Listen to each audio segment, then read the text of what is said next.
Bilyonaryong si Ramon Ang ng San Miguel Corporation nag-offer na sosolusyonan ang baha sa Metro Manila. Parang narinig ko na yan.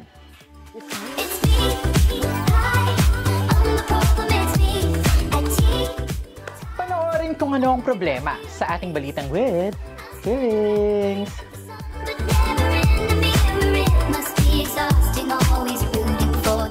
Binaha ng batiko si Ramon Ang matapos niyang ipangakong susolusyonan niya ang pagbaha sa Metro Manila. At no cost to the government pa raw ang solusyon ng CEO ng San Miguel Corporation. Ang ironic daw, sabi ng mga environment groups, kasi mga proyekto nga raw ng kumpanya ang dahilan ng pagbaha.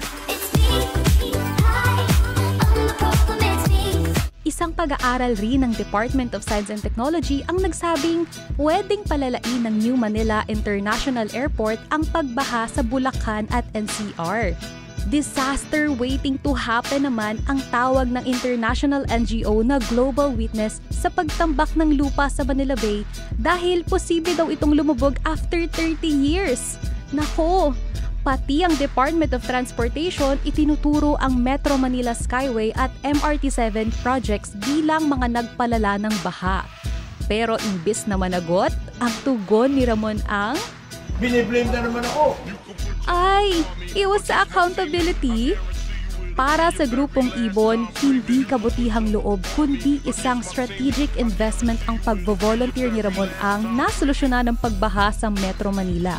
Dagdag naman ng scientist group na agham, dapat malaman ng publiko kung paano nakapipinsala ang infrastructure projects ng mga pribadong kumpanya na mabilis lang inaaprubahan ng pamahalaan.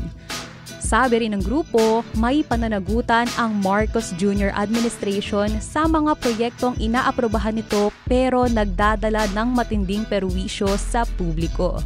O siya, hanggang dito na lang muna. Hanggang sa susunod na balita with feelings!